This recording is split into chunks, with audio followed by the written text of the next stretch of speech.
The violin music lingered, white ribbons fluttering gently in the breeze. The church garden was ablaze with flowers, sunlight casting a golden hue on the rows of seats, reflecting on the happy face of the bride. Lily, Barbara's only daughter. Everything was perfect. Except for one thing. The seat in the front row, where Lily's father, George, should have been, was empty. Barbara sat there, alone. The pale blue dress she had chosen so carefully that morning now felt heavy. Every time someone glanced at the empty seat, her chest tightened.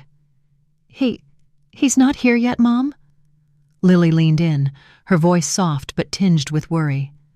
Barbara forced a smile, trying to hide the shame surging within her like a wave. "Your father must be stuck in traffic, my dear. Don't worry, he'll be here." But even Barbara knew it was a lie. This morning, when she knocked on his door, George had only replied with a cold sentence, "I'm not going." "I don't want to witness any more lies." His words cut her like a knife, but she calmly walked out and told everyone her husband was sick. They believed her, or pretended to. Now, as the bells chimed, signaling the start of the ceremony, Barbara felt frozen. The gazes of those around her, filled with pity, with curiosity, felt like needles piercing her flesh. But she held her head high, clutching the white bouquet tightly, trying to appear calm. She had spent her entire life maintaining that image, a good wife, a perfect mother. Yet somewhere deep inside, she felt, today, something would shatter. The ceremony was nearing its end.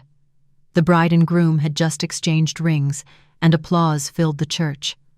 Barbara stood up, her smile strained, a tear rolling down her cheek, unsure if it was from happiness or repressed pain. Lily turned to find her mother in the crowd, her eyes shining, and Barbara gave a slight nod. Everything seemed to have passed peacefully. Until the doors at the back of the church burst open. A cold draft swept in, making a few candles on the altar flicker. All eyes turned, and there stood George in the doorway. He wore a dark suit, unbuttoned, his silver-streaked hair disheveled, his face tense, not like a father coming to bless his daughter, but like an executioner. For a few seconds, no one spoke. The music stopped abruptly, leaving only the sound of his footsteps on the cold stone floor, slow and heavy. Barbara held her breath. Her hand trembled as she gripped the bouquet, her heart pounding so hard she could hear her own breathing. He had come. But why that look in his eyes? "George, you're here?" Barbara tried to keep her voice steady, taking a step forward, her lips smiling, but her eyes already watering. George didn't answer. He stopped in the aisle, his gaze sweeping over the pews, where guests exchanged bewildered glances. Then he looked directly at Lily, his daughter, holding the groom's hand, unaware of what was happening. "Dad?" Lily called, her voice cracking. George looked at his daughter, his lips trembling slightly. A flicker crossed his eyes, not of love, but a struggle between affection and resentment. He strode to the officiant's microphone and snatched it decisively. "Before this ceremony continues," his voice boomed, deep yet chilling, "I have a few words to say." The air seemed to be sucked out of the room. All eyes were fixed on him. Barbara stood frozen, all sensation numbing. "No, it can't be. Not here, George. Please." But he turned, looking directly at her. His eyes holding an emotion Barbara hadn't seen in 30 years. Hatred, bitterness, and a desperate resolve. George stood silently before the microphone, his breaths coming in ragged gasps. No one knew what was happening. They only saw his pallid face and his hands shaking as if trying to hold himself together. The officiant stepped forward, intending to intervene. "Mr. George, the ceremony is—" George raised his hand, signaling silence. Then he scanned the room, his eyes hardening like blades.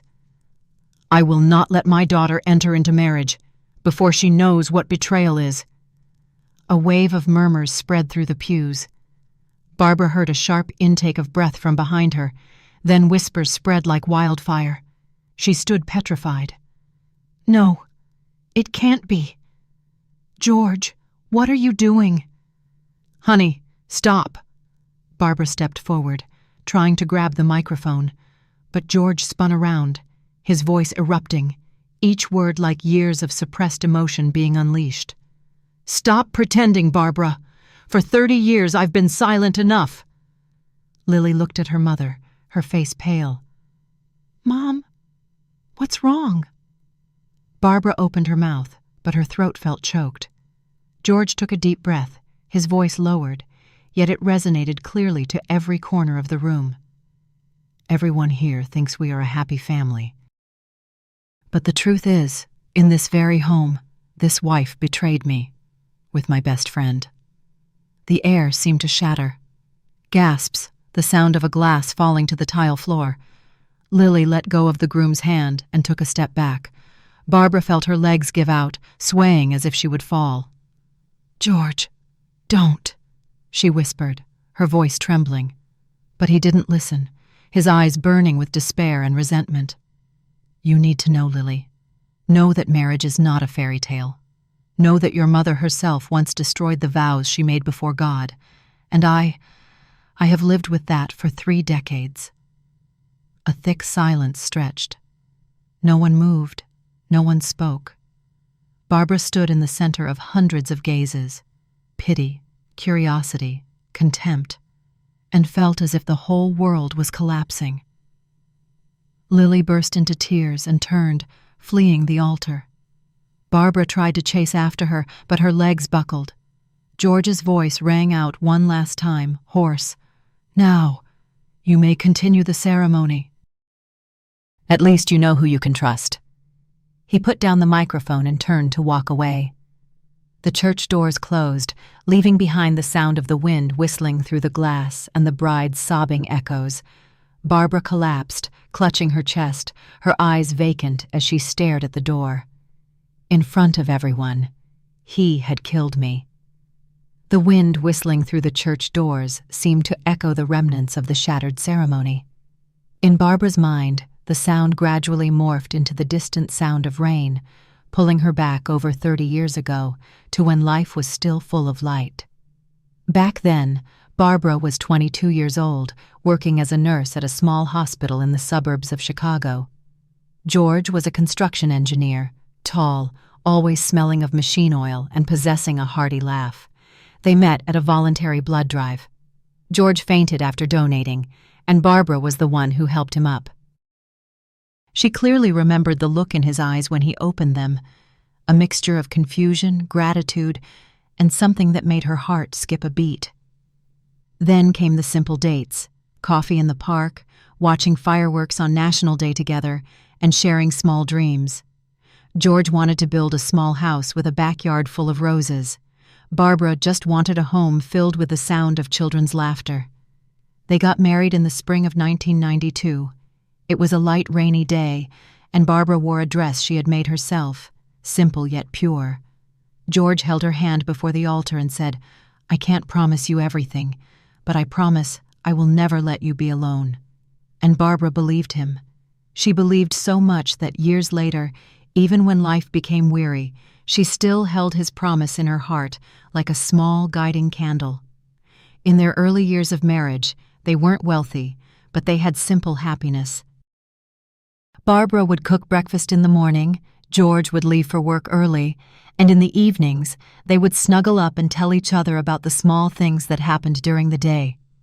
They saved every penny to buy a small house in the Elmhurst suburbs. In the summer of 1997, they welcomed their first child, Lily, like a miracle. George held the baby in his arms, tears falling onto her cheek.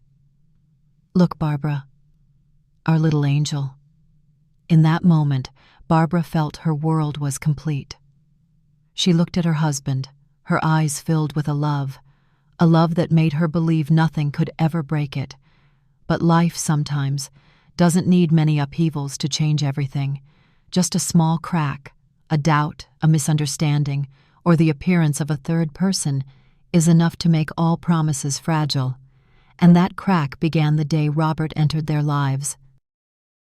In 2000, George was promoted to construction manager, and at a celebratory party at the company, Barbara first heard the name Robert Monroe, George's college best friend. Robert had just returned from Europe after working in Germany for many years and was now looking to start his career in Chicago.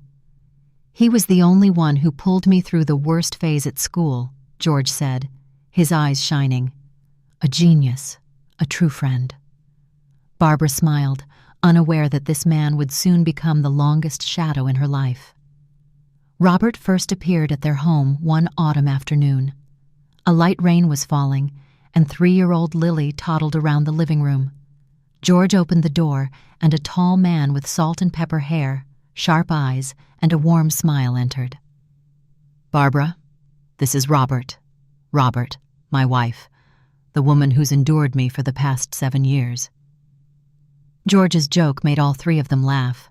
Barbara remembered that moment very clearly. Robert extended his hand, a large, warm hand that held hers more firmly than a mere handshake. "George has told me a lot about you," he said, his voice deep like cigarette smoke. That gaze made Barbara shiver slightly, but she quickly smiled to hide it. Robert became a frequent visitor. He helped George with his designs, went fishing with him, and sometimes stayed for dinner. Barbara was happy that her husband had found an old friend with whom he shared so much. But it was also from then on that she began to notice. George seemed to be changing, busier, often leaving early and returning late, leaving Robert to visit alone to bring materials or gifts for Lily. "He asked me to give this to you," Robert said, placing a small vase on the table. "George said you like white roses." Barbara thanked him with a smile, but a strange feeling arose within her, a mix of shyness and unease. Lily was very fond of Robert. He knew how to tell stories, play tag, and often brought sweets when he visited. George teased, "If I ever get too lazy, you might just be able to take my place as her father." Robert just smiled, but his gaze lingered on Barbara longer than necessary. That night, while tidying up, Barbara accidentally overheard George on the phone in his study. His voice was low and weary. "Yeah, I know. But sometimes I think maybe he's better than me at everything." Barbara stood outside the door, her heart pounding. He? Robert? She wanted to knock and ask for clarification, but then she quietly stepped back and returned to Lily's room. She suddenly felt afraid. Not of Robert, but of the subtle distance that was creeping between her and her husband, little by little. From then on, everything in the house began to change. George became busier, and Robert appeared more frequently. Barbara couldn't name the feeling. She only knew that every time he looked at her, his gaze seemed to penetrate something deeper than mere friendliness. And perhaps it was on the first rainy night Robert came when George was away that the beginning of cracks that could never be mended occurred. It had been raining since the afternoon. The raindrops tapped rhythmically on the window pane like the heart of an anxious person. George had been called away on an urgent business trip to Indiana, a scaffolding collapse project that required him to leave that very night. Lily was asleep, and Barbara sat alone on the sofa, wrapped in a blanket, listening to the rain and the radio playing the old song, "Can't Help Falling in Love."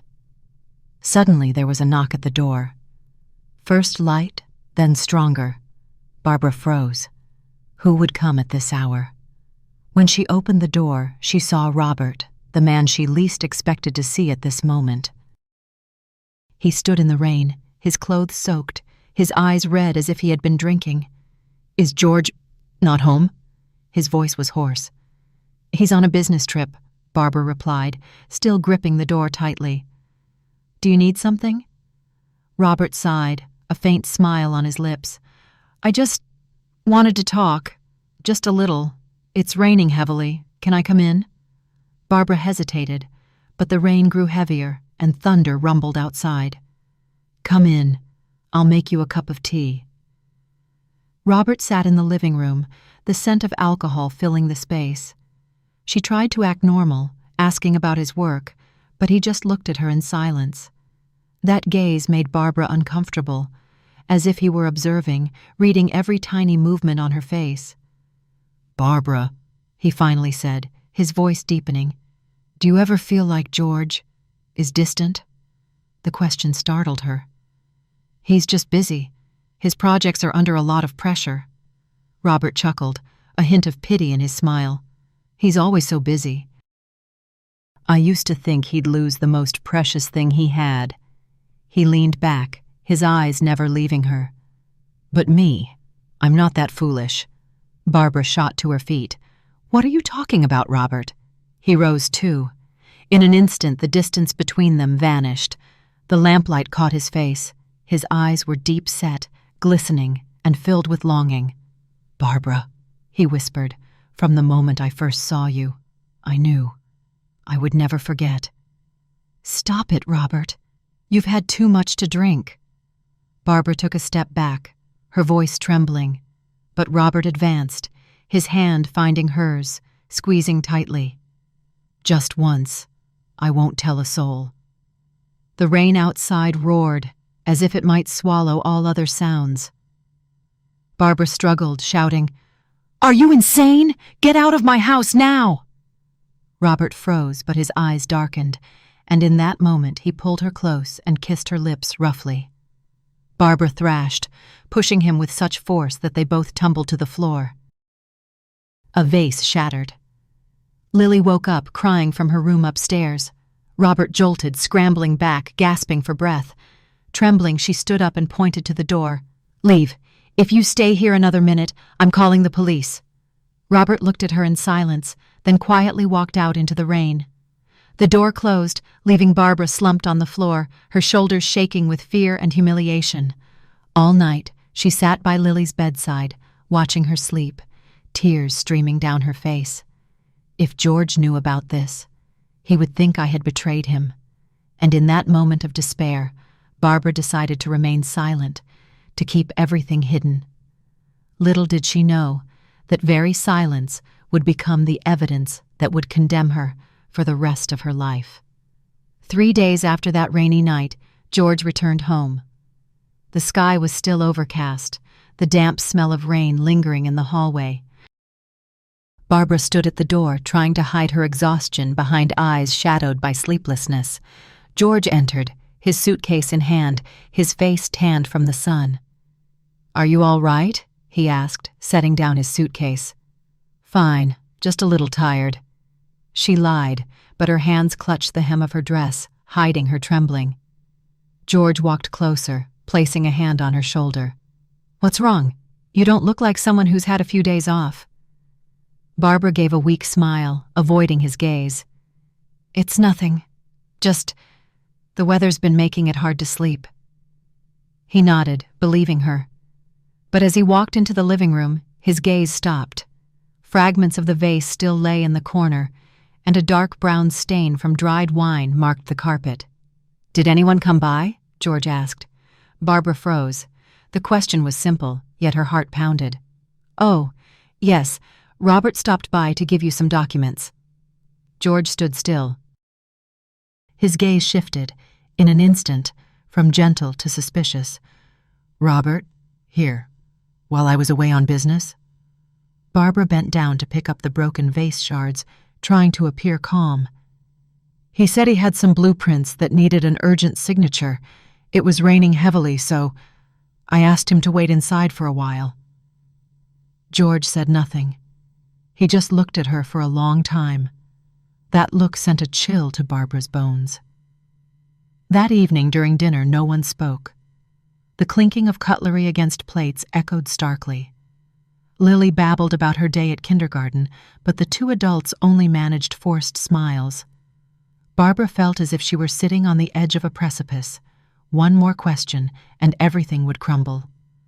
George spoke first. "Did he say anything? About you?" Barbara looked up, her eyes trembling. "No, nothing at all." George nodded, but his voice was hoarse. "Strange. He called me yesterday, just asked one thing. Do you ever think people can change?" Then he hung up. The fork slipped from Barbara's hand.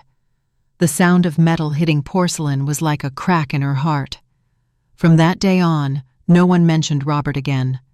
But George became withdrawn. He smiled less, came home late more often, sometimes staring at his wife for a long time before turning away. Barbara continued to care for him, cooking, doing laundry, but dared not say anything. Every time she touched him, she felt a thin layer of ice, cold, fragile, and dangerous, separating them. Sometimes, Barbara would watch her husband sitting alone in the backyard, a glass of wine in his hand, his gaze distant. She wanted to say, "I didn't betray you," wanted to tell him everything. But every time she opened her mouth, she remembered the look in George's eyes at the door that day, a look of suspicion that made her choose silence. And that silence, over the years, became an unspoken confession. 18 years later, on Lily's wedding day, when George raised the microphone before the crowd, his eyes still held that cold light, the light of a man who had buried his pain and doubt for half his life. 3 months after that rainy night, winter arrived, colder than usual. George worked at a suburban bridge construction site, busy almost all day. Barbara tried to rekindle the warmth between them with dinners and handwritten notes tucked into his jacket pocket, but George would only glance at them before quietly filing them away. Lily remained the only bridge between them, a naive 4-year-old who didn't know that every time her parents looked at each other, they both retreated further into silence. One night, as Barbara was putting her child to sleep, the phone rang. On the other end was a hurried voice. "There's been an accident at the Westbrook Bridge. Your George is seriously injured. We're taking him to the hospital." Her world collapsed in an instant. Barbara rushed out into the driving sleet, her heart pounding. In the emergency room, the lights were blindingly white. George lay motionless, his face scratched, his breathing weak through the oxygen mask. The doctor said he was lucky to survive when a steel beam collapsed, but his teammate, Robert Monroe, was missing, possibly swept away by the river. Barbara was stunned into silence. She could only hold her husband's hand, tears mixing with the scent of disinfectant. Robert, was he gone? A part of her felt relieved. Another part was deeply unsettled. A few days later, when George woke up, he didn't look at her. He didn't ask, didn't blame, didn't thank. He only said one thing, his voice hoarse. "He's dead." Good. Barbara looked at her husband, the man who had vowed never to leave her alone, and saw that the distance between them had become an unbridgeable chasm. Time passed, and life returned to an outward normalcy. George went to work, Barbara took care of the family, Lily grew up, but that house, from the day Robert disappeared, held no laughter. Whenever Barbara walked down the hallway, she felt George's cold gaze follow her, as if asking what he dared not say. And Barbara, as always, never explained. She believed that one day he would understand. But as the years went by, that belief rotted away, leaving only fear in her heart. Perhaps he would carry that doubt to his grave. One morning, Barbara saw George standing in front of the wedding photo. He gently caressed her face in the picture frame, then turned away. She didn't know if it was a sign of forgiveness or an unspoken farewell. And exactly 18 years later, when Lily had grown up and was about to get married, George kept his promise from years ago. "I will never let you be alone." Only the way he did it was to drag the whole world to witness her loneliness. The wedding ceremony was as devastated as if a storm had swept through the church. The guests dispersed in silence, none daring to look at Barbara for long. Only the sound of rain pattering on the glass roof, the shattering of glasses, and the wet tablecloths echoed amidst her ragged breaths. Barbara sat motionless on the last pew, her dress rumpled, her hands trembling as she clutched the crushed bouquet. On the altar, Lily's wedding photo was askew, one side of the frame broken. She looked up at it, her daughter's radiant eyes, her happy smile, then looked around. All that remained was chaos. Lily had run out of the church immediately after hearing her father. Barbara wanted to chase after her, but her feet felt rooted to the floor. She heard someone whisper, "Poor thing," but she deserved it. No one could stand being betrayed like that. Another voice replied, "I heard it was with her husband's best friend." After all these years, she still has the nerve. Barbara closed her eyes. Every whisper felt like hundreds of needles piercing her skin. She wanted to scream that no one knew the truth, that she hadn't betrayed anyone, that that man had ruined her life. But then George's voice echoed in her head. "For 30 years, I've been silent long enough." She understood. Her silence was her punishment, and now it had become her sentence before the crowd. Darkness fell as Barbara stepped out of the church. The streetlights cast a glow on her bloodshot eyes, and her hair, already streaked with gray, clung wetly to her cheeks. At the entrance, the local press had gathered. They had heard that a man had accused his wife of adultery at their daughter's wedding. Lenses focused, flashes popped incessantly. A young reporter rushed forward. "Ms. Barbara, do you have anything to say about your husband's accusation?" Barbara stood frozen. Her lips parted slightly, but no sound came out. She stared at the flashing lights, then turned and walked away, her steps heavy, trembling as if her soul had been taken. When she returned home, the house was dark. George wasn't home, and neither was Lily. Only the ticking of the clock on the wall could be heard, steady, its slow rhythm chilling. Barbara threw the bouquet onto the table, white petals scattered, like broken fragments of her life's memories. On the table, George's old wine glass remained, the one she had washed and put back in its place for so many years. Now she picked it up, looked into the empty bottom of the glass and whispered, "You killed me, George. But I don't hate you. I only hate the day I stayed silent."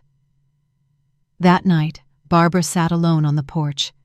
It began to rain again, just like the night years ago. The sound of water mixed with her weary heartbeat, making her feel lost between two moments, the past and present merging, pulling her down into an endless abyss. Only one question echoed in her mind. If I had told the truth from the beginning, would everything have been different? Barbara found Lily the next morning, in her small apartment in the city center. The door was unlocked. As she gently pushed it open, the mingled scent of alcohol and perfume hit her. Lily sat on a chair, still in her wedding dress, her makeup smudged. She didn't look up when her mother entered. On the floor, the removed wedding ring lay next to an empty champagne bottle. Barbara softly called out, "Lily, don't." Lily's voice was hoarse, cutting through. "Don't call me that way." Barbara stood frozen. Her lips trembled, her hands longing to touch her daughter, but stopping midair.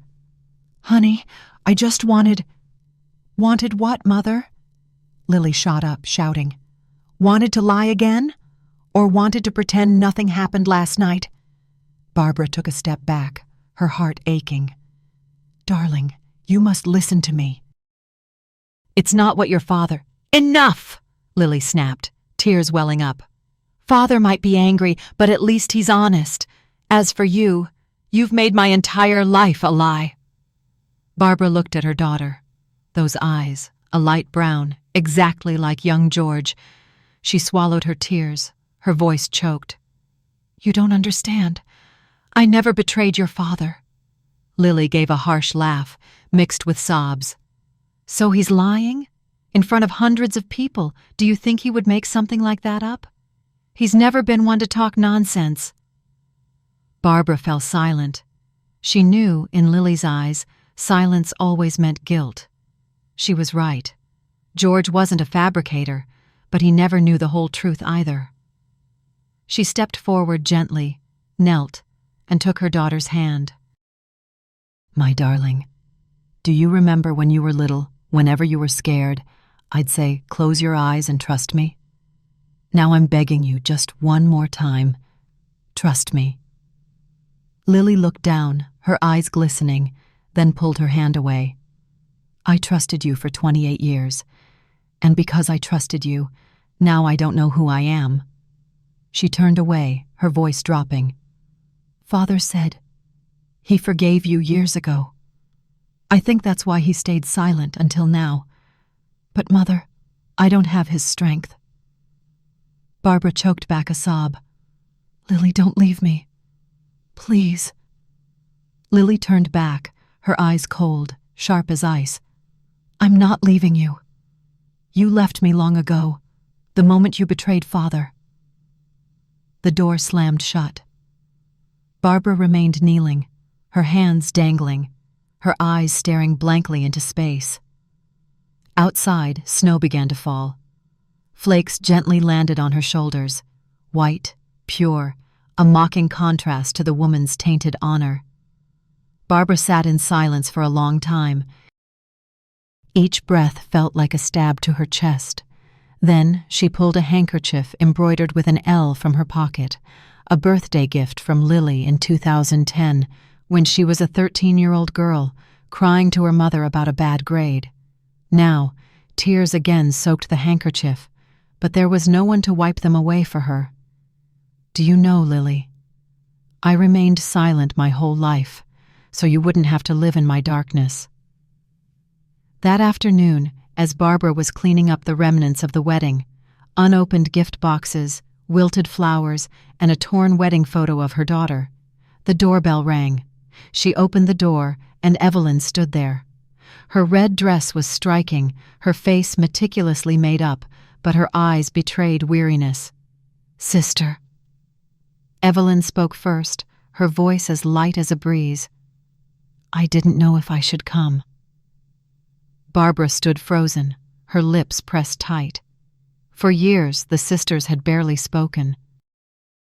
Ever since their mother's funeral, Evelyn had chosen to live far away, rarely visited, and each appearance brought an uncomfortable atmosphere.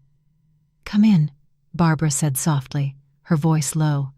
It's cold standing out here. Evelyn stepped inside, her gaze sweeping over the messy living room. She placed her bag on the table, looking around. You're still keeping this house? It hasn't changed after all these years. Barbara didn't answer. Evelyn sighed, then lowered her voice. I heard about the wedding. The newspapers are all over it.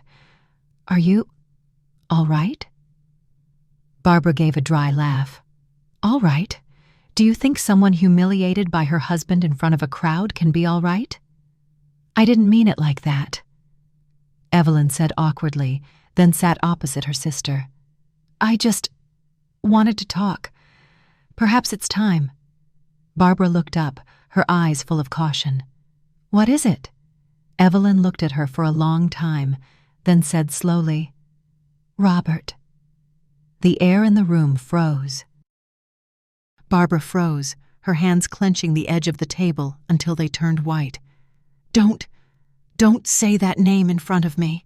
Her voice choked. No, you have to listen, Evelyn said, her voice hardening. Do you think it was a coincidence that Robert came back for you that year? Barbara looked up, her eyes wide. What are you saying? Evelyn lowered her head, tears falling. It was me. I gave him your address. I told Robert that you lived here, that George was away on business, that you were often lonely. Barbara was stunned. It felt as if all the air had been sucked from her lungs. What did you do? She whispered. Evelyn covered her face, her voice trembling. I was jealous of you then, Barbara. My whole life I've been in your shadow, the one Mom loved, the one every man looked at. Robert. He liked me. Then he chose you. I just wanted him to look at me once. Barbara stepped back, her face pale. Because of that jealousy, you brought him here to ruin my life? Evelyn burst into tears. I didn't expect it to be so terrible. I thought he just wanted to talk, to apologize to you. I didn't know he would. Barbara cut her off, her voice choked with emotion. He raped me, Evelyn. Do you understand? I've lived with that nightmare for 30 years, and now you say you didn't expect it? Evelyn looked up, her face full of guilt. I'm sorry. I intended to tell you many times, but every time I saw you and George together, I was afraid. I thought if you were happy, it would be better not to dredge up the past." Barbara gave a bitter laugh, tears welling up. "And now, do you see how much of my happiness is left?" Evelyn lowered her head, unable to speak further. For a long while, only the ticking of the clock could be heard. Barbara stood up and walked to the window, looking out. The sunset cast a pale yellow hue on the glass, blurring her face. "You should go, Evelyn." Her voice was deep, so calm it was chilling. "I don't blame you. I wish you understood that sometimes a small bit of jealousy can kill a person's entire life." Evelyn sobbed and ran to hug her, but Barbara did not respond. She stood still, her eyes fixed on the sky outside, where the last rays of the sun were fading.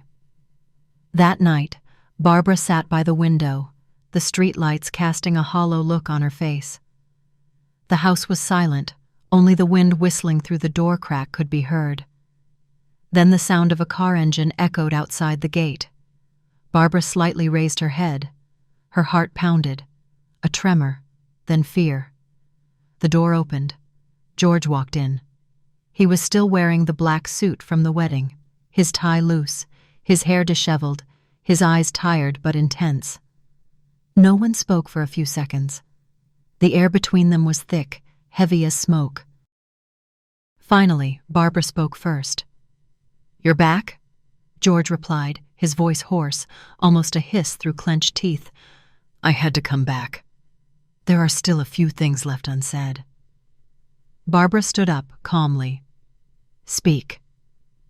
George looked around the room, his gaze landing on the broken frame of their daughter's wedding photo. He picked it up, gently wiped the dust off the glass, and gave a wry smile. "It's beautiful. Just like when we got married, when I still believed everything was real." "George," Barbara whispered, "don't call my name like that." He threw the photo frame down, the sound of breaking glass startling Barbara. Then he walked over, pointing directly at her. "For 30 years, I've lived a lie. I watched our daughter grow up.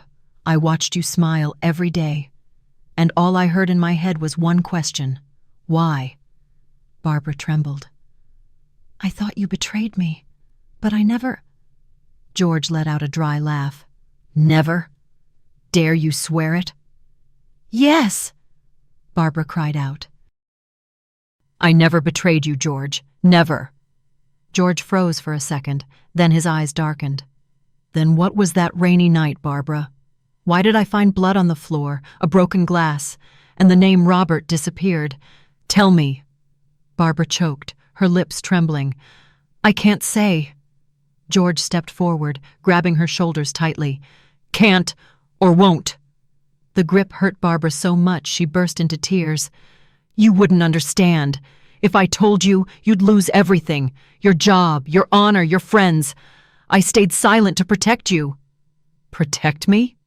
George snarled. "Don't try to justify yourself with those moralistic words. You stayed silent because you were scared. Scared I'd find out you slept with my friend." Barbara slapped him.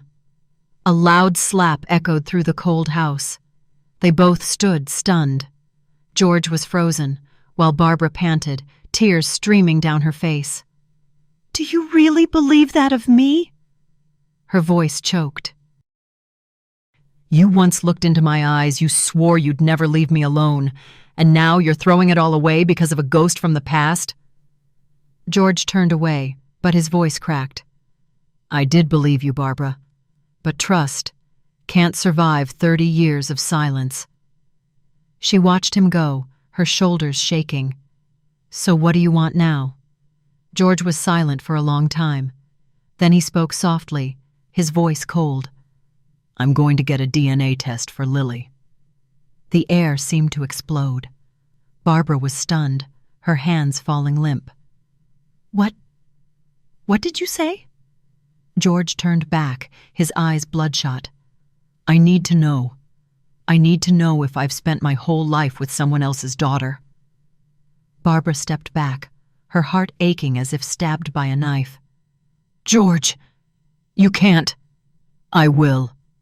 He cut her off, his voice as cold as steel. I need the truth, not your pity. He turned his back, opened the door, and walked out into the darkness. Barbara collapsed, clutching her chest, her sobs choked in her throat. That night, Barbara sat alone, looking at the DNA test kit slip George had left on the table. Beside it was a childhood photo of Lily, the girl smiling, holding a bouquet of wildflowers. She gently caressed the image, tears falling. If the truth can kill a person, then let it kill your mother first, my daughter. The next morning, George arrived at his office earlier than usual. Cold sunlight streamed through the glass, falling on his tired face. On the desk was a white envelope labeled ADN Test Kit, something he had ordered immediately after the confrontation with Barbara.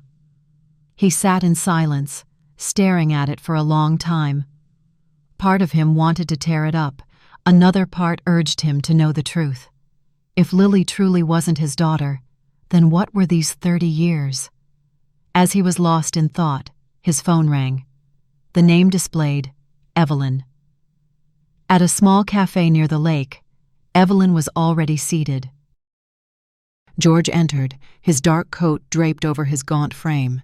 His younger sister looked at him and said softly, "Thank you for coming. I know. You don't want to see anyone right now."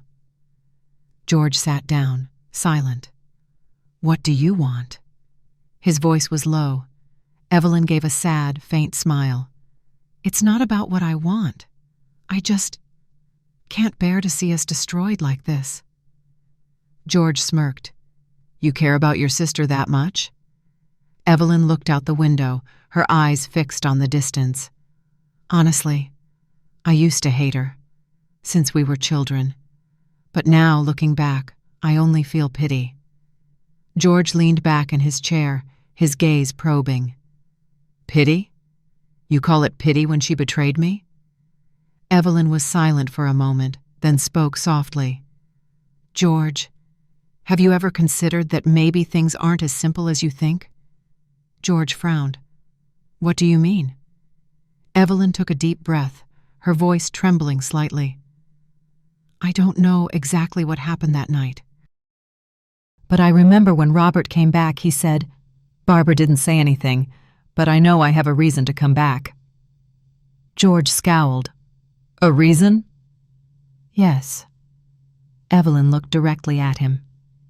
He implied there was something unfinished between them, a connection.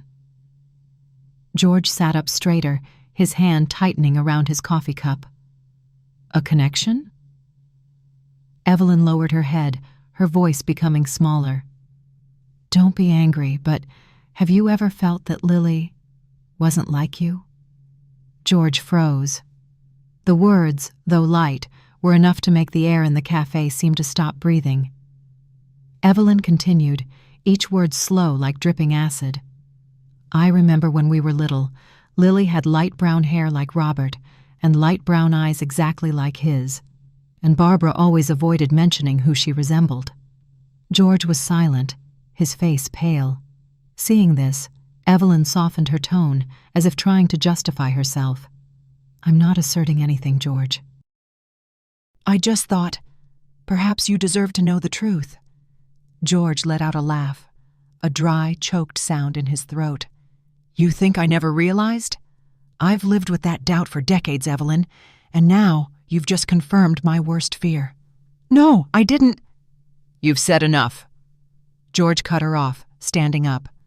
"Thank you for giving me a reason to do what needs to be done." He left, leaving Evelyn sitting stunned, her hand trembling around the now cold coffee cup. Oh God, I just wanted to help. That afternoon, George returned home. The setting sun cast a glow on his face, deepening the lines on his skin. He opened the DNA test kit envelope and took out 2 vials, one for him and one for Lily. George sat down at the table, his hand trembling as he opened the caps, whispering softly, "If this is true, at least I won't have to pretend to love in the dark anymore." The fading light of day streamed into the empty room, illuminating a picture of Barbara and Lily on the wall, two gentle smiles slowly fading into darkness. It began to rain again. The first summer rain, heavy and persistent, as if intending to drown out every sound in the small house in Elmhurst. Barbara was tidying the living room when she saw the white envelope on the table, labeled Private Confidential. The laboratory's seal clearly imprinted. She froze. The moment her fingers touched it, her heart pounded erratically. That feeling, the intense intuition of a wife who had lived in silence for too long, told her that inside was something that could kill everything left between them. Barbara opened the envelope. Inside was a DNA test, the words father, daughter, in bold, along with cold numbers stretching across the page. The final conclusion, in italics, probability of paternity, 0.0000%. The whole room swayed. Barbara's vision blurred, her head buzzed, and her hands trembled so much that she dropped the paper to the floor. No, it can't be. She knelt down, picking up the pieces of paper. The ink blurred from her tears. The door behind her opened. George entered, his raincoat dripping wet, his face weary, his eyes as cold as ashes. They looked at each other, a long, heavy gaze, filled with all the lost years. "Did you do it?" Barbara asked softly, her voice trembling like a breath. George didn't answer. He simply put down his umbrella, his eyes fixed on the paper in her hand. "Everything you need to know is there." His voice was deep and hoarse. Barbara chuckled softly, a tear rolling down the corner of her lips. "And you believe it?" George looked straight at her, his eyes blazing with suppressed anger. "I believe numbers more than I believe someone who has lied for 30 years. Barbara choked. She tried to swallow her tears, speaking slowly. She is your daughter, George. No matter what the papers say, you are still the only one she calls father, the one who held her, taught her to ride a bike, taught her to pray. Do you think a test can change that?" "Don't talk to me about morality," George growled. "If you had any self-respect, you would at least admit what you did." "I didn't do anything," Barbara screamed. "That night, Robert raped me. I wanted to tell you, but you never gave me a chance. You only saw what you wanted to believe." George froze. His eyes flickered for a moment, then closed, turning cold. "Don't blame the dead to absolve yourself, Barbara. I don't believe you anymore." Barbara shook her head, her shoulders trembling. "Do you really think I wanted to live my whole life in sin? Do you think I was happy every morning looking at you, knowing you despised me?" George turned away, walking towards the door. "I don't want to hear any more. I have my answer." Barbara stood up, her voice breaking. "If you leave, you'll lose your daughter, George. Lily will never forgive you." George stopped but didn't turn back. "I lost her a long time ago. From that rainy night, Barbara." The door closed. The sound of the rain outside merged with the sobs inside, blending together like a requiem for a dead love. Barbara slumped back down, clutching the result paper tightly. On the ink-blurred page, the cold numbers stuck to her hands, as if to brand her with an unforgivable accusation. It wasn't the numbers that killed me. It was the person who believed them. A flash of lightning outside the window illuminated her face, a face no longer wet with tears, only the emptiness of someone who had just lost everything. And 3 days after George left, the city was still abuzz. Local media sensationalized the story of husband exposes wife's infidelity at daughter's wedding as a tasty morsel for viewers. Photos of Barbara, her face contorted in pain in the middle of the church, appeared across news sites. In the corner of her small apartment, Barbara curled up on the sofa, the flickering TV light reflecting in her swollen red eyes. She no longer went out, didn't eat, didn't sleep, just sat motionless like a ghost. Until the TV sound broke the silence. In an exclusive interview, Mrs. Barbara's younger sister, Evelyn Parker, has just made a statement that has shocked the public. Barbara flinched and looked up. Evelyn's image appeared on the screen. Her face was heavily made up, but her eyes were tired. The host asked, "Evelyn, can you confirm Mr. George's statement is true, that your sister betrayed her husband?" Evelyn hesitated, her hands clenched tightly in her lap. A second of tense silence passed. Then she spoke slowly. I cannot say my sister betrayed him, because she didn't betray anyone." The entire studio fell silent. The host asked again, "What do you mean?" But her husband confirmed. "No!" Evelyn cut in, her voice trembling. "My sister was forced by that man, Robert Monroe." The atmosphere exploded. The host was stunned, while the audience behind them buzzed like an overturned beehive. The camera zoomed in on Evelyn's face. Tears streamed down her cheeks, her voice choked. "My sister stayed silent because she wanted to protect her family, to protect the honor of the husband who misunderstood her. Her entire life, she carried the stigma of betrayal, because she thought no one believed her." Barbara dropped the TV remote onto the floor. The dry sound of cracking plastic echoed, but she heard nothing. Everything around her spun. Evelyn's crying face on the screen, her words tearing her heart apart. "Evelyn, what have you done?" The news spread like wildfire. By evening, every TV channel and social media platform was talking about the Parker scandal, the truth buried for 30 years. People began to pity Barbara, praising her as a great suffering woman, but for her it was not a release, but another naked exposure of her pain. The phone rang incessantly. Reporters, TV stations, lawyers, even strangers called. Barbara just stared blankly at the receiver. She felt numb, as if nothing could make her heart race anymore.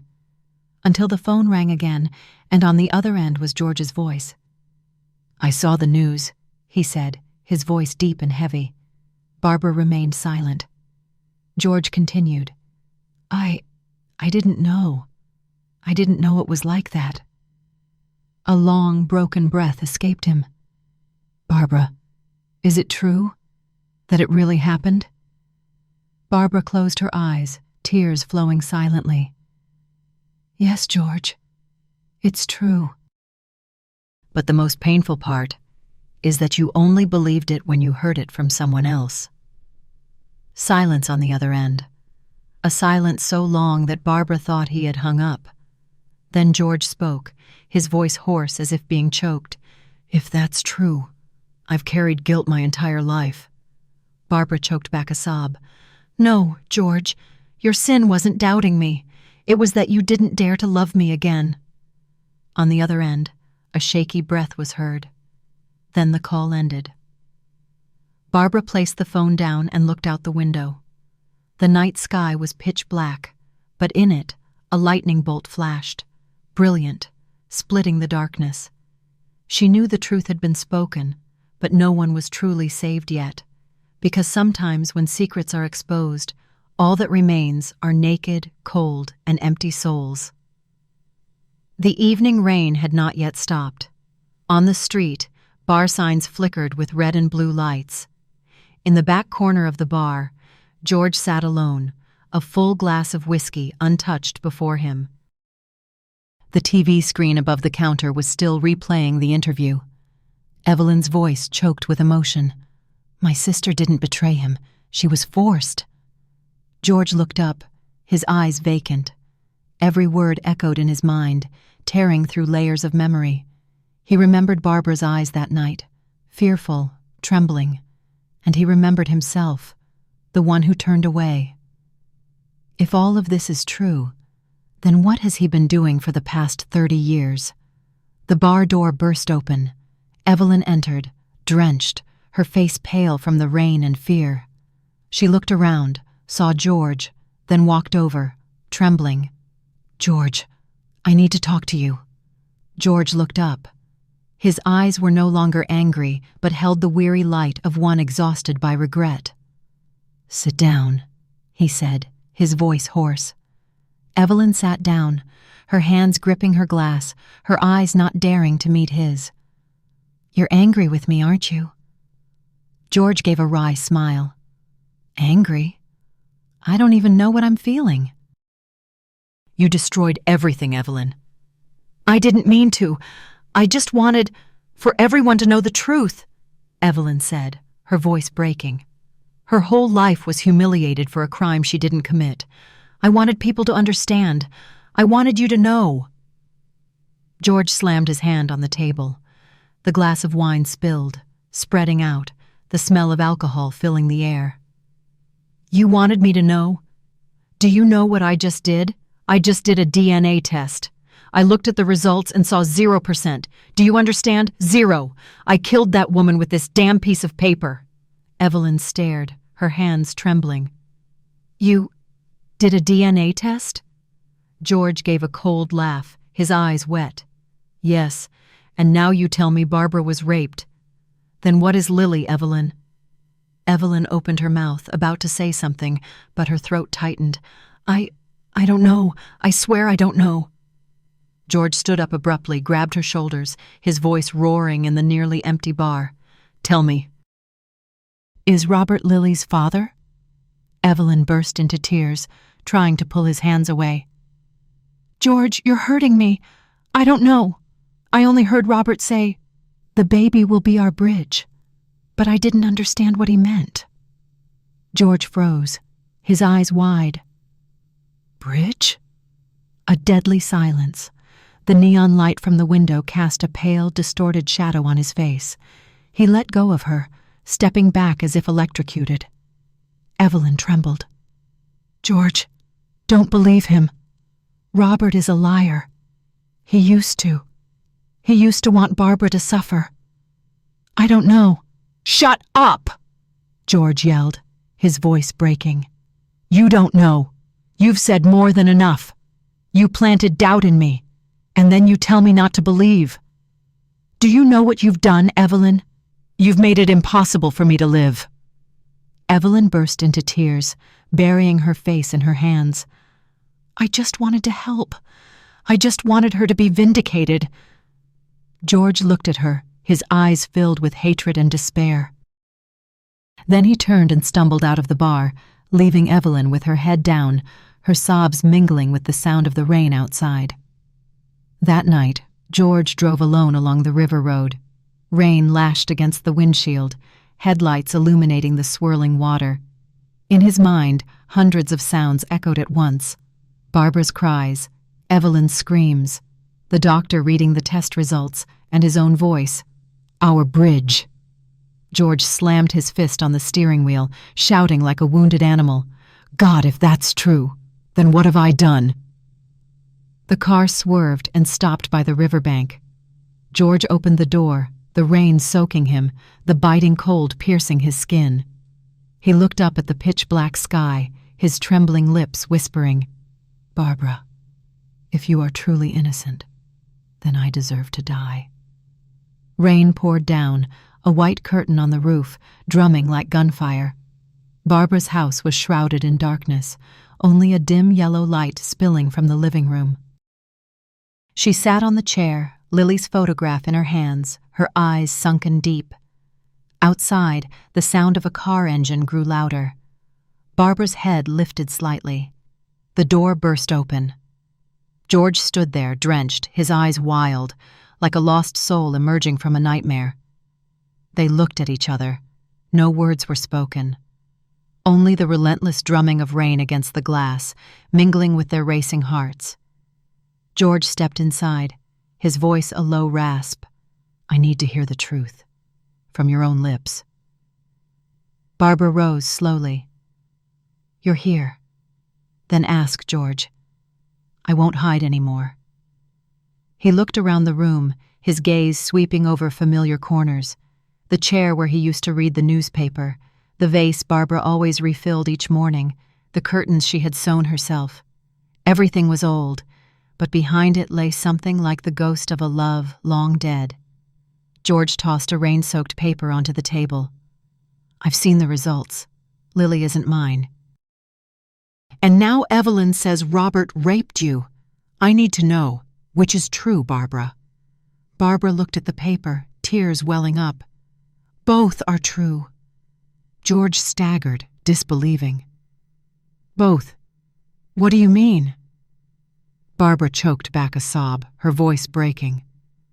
That night, he raped me, George. I fought him, but he was stronger. I begged him to stop. I hit him, I cried. Afterwards, I just curled up in a corner until morning. George recoiled, as if struck in the chest. And Lily? Barbara nodded, tears streaming down her face. Lily was born after that night. I was afraid to get tested. I just prayed to God that she was yours. And when I saw her eyes, I believed she was yours, George. George shook his head, his hands trembling. You let me live for 30 years with that lie?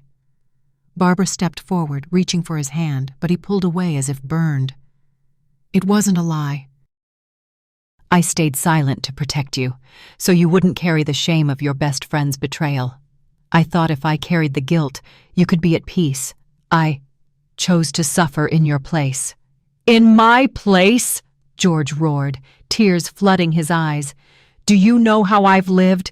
Every day I looked at you, I wanted to believe, but I couldn't. Every time you smiled, I saw his face in your eyes. Barbara burst into tears. You think I didn't suffer? I died that night, George. I only lived for you and Lily.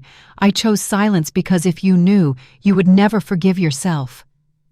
They fell silent. The rain intensified, as if drowning out all other sounds. George bowed his head, his hands clenched. So all these years, we were just two survivors. Barbara nodded softly. Yes, but I never stopped loving you.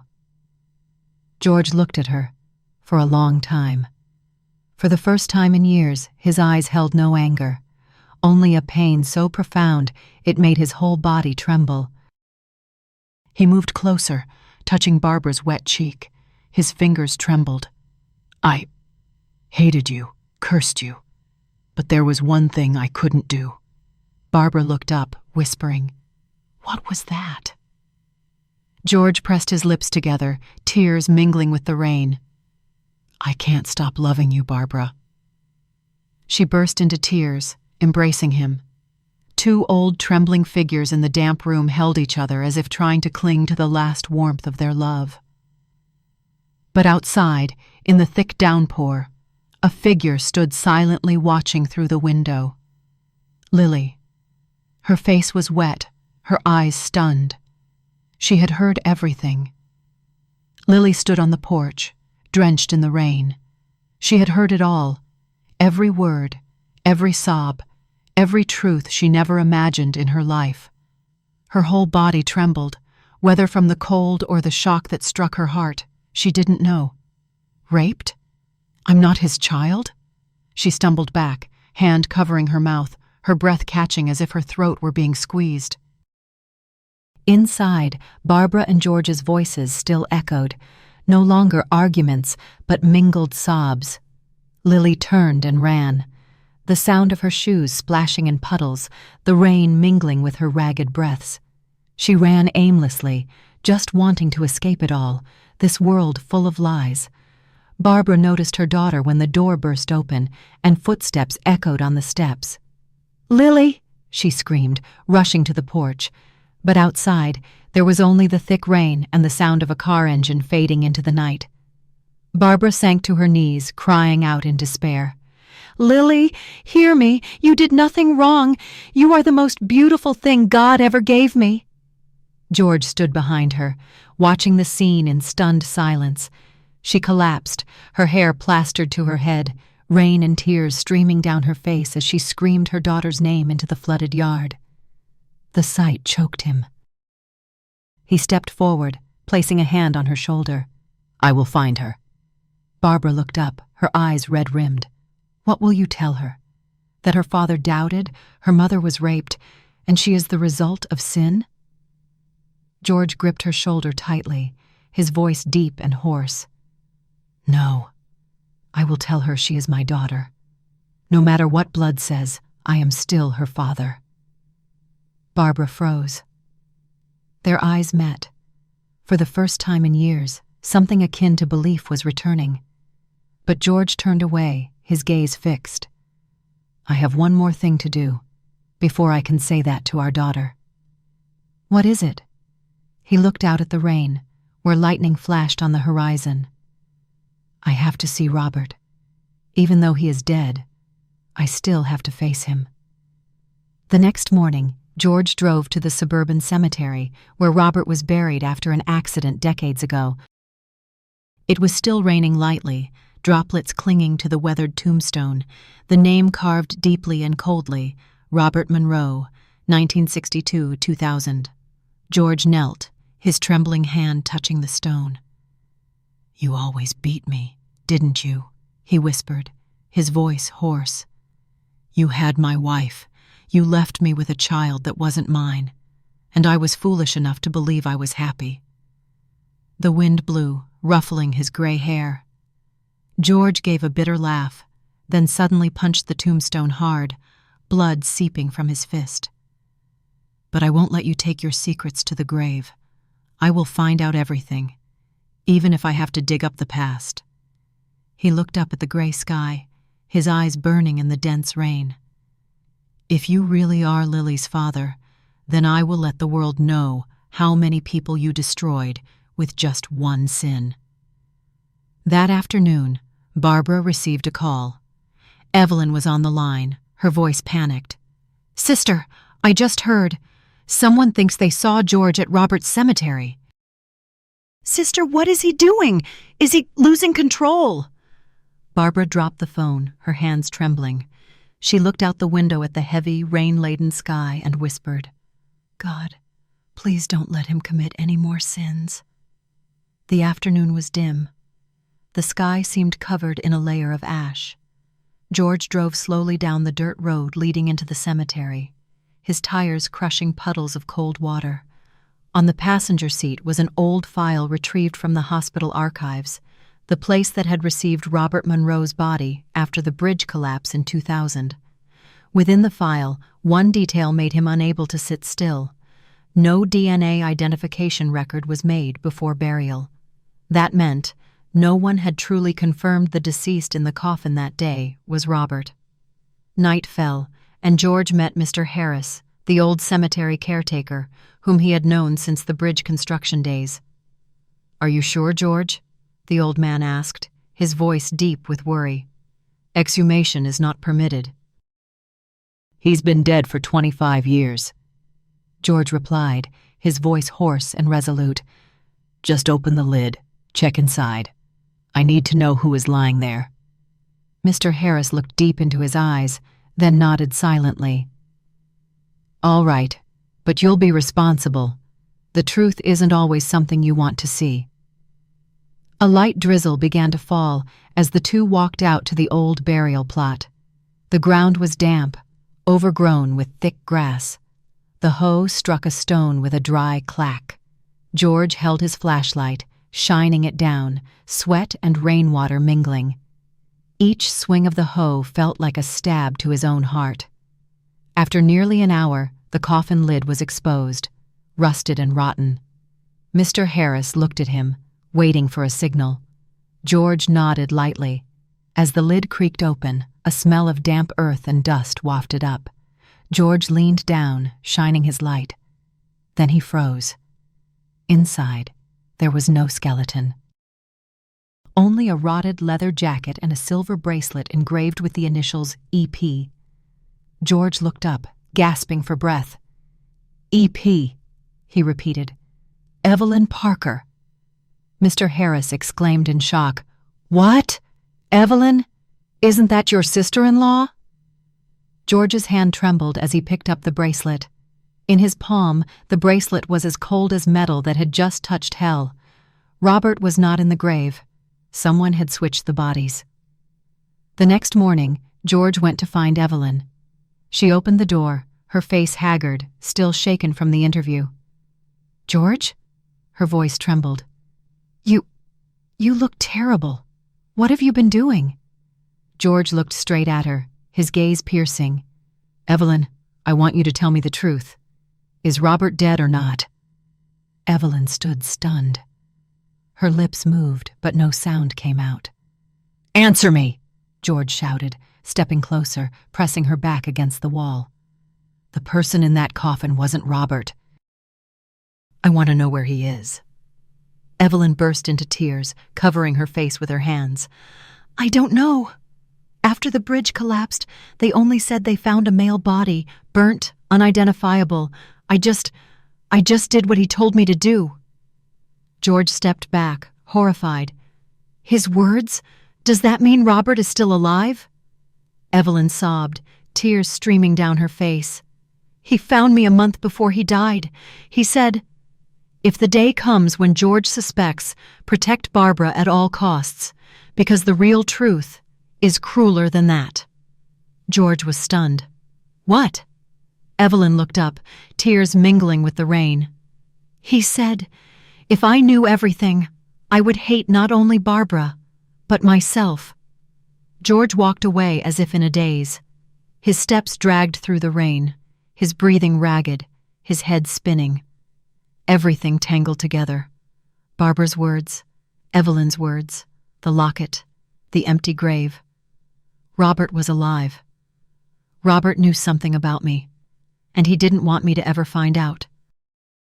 George stopped in the middle of the road, eyes tightly shut, whispering, "If the truth is crueler, then perhaps I've been living a lie of my own making." George returned home that night, his raincoat draped over a chair, his shoes caked with cemetery mud. The house was silent, save for the dim yellow light from the hallway. Barbara sat on the sofa, her eyes vacant. "Where were you all night?" she asked, her voice hoarse from crying. George didn't answer. He simply looked at her for a long time, then said softly, "Robert might not be dead." Barbara looked up, stunned. "What are you saying?" The grave was empty. No remains, just a silver locket engraved with EP. "I think he faked his death." Barbara turned pale, her hands clasped tightly. "No, it can't be." "You know something, don't you?" George asked, his voice choked. Barbara remained silent. It was that silence that made George more bewildered. He turned away, his trembling hand reaching for an envelope from the hospital records. "I found something else. It's the file for the bridge collapse that year. There's a recorded statement from Robert Monroe, taken before he disappeared." Barbara held her breath. George opened the old paper, his voice growing hoarse with each word as he read. "If anything happens, tell George that. I was not the one who betrayed him. He started it first." The air grew thick. Barbara shook her head, tears welling up. "No, Robert is lying." George folded the paper sharply, his eyes reddened. "I thought so too until I read the end." He reopened the last page, his voice trembling. "That night, George was drunk and left the construction site. He called me to his house, asked me to take Barbara home since he wasn't sober enough. I went, and I saw her terrified, not of me, but of the man who had just hit her." George doesn't remember anything that day, but he was the one who made Barbara run out into the rain, wet and trembling. I just brought her inside. Barbara froze. Her whole body shook, her mouth stammering. "George, I never wanted you to know." George recoiled, his face ashen. "No, you're lying. You were drunk that day, George," Barbara screamed, her voice breaking. "You came home angry. I had spoken to Robert that afternoon because you asked him to bring the blueprints. But when you walked in, you saw him in the living room. You smashed the vase, you pushed me against the wall, and then you left." George shook his head violently, clutching his head with both hands. "No, I don't remember anything." "You don't remember because you were drunk. When Robert came back later, I thought you were wrong. I was scared. I was trembling. I didn't know who to believe." Her voice choked. "And when Robert touched me, I didn't know what was real and what wasn't. I thought I deserve to be punished for hurting you." George sank onto the chair, his hands trembling. On the floor, a crumpled old paper lay between them like damning evidence.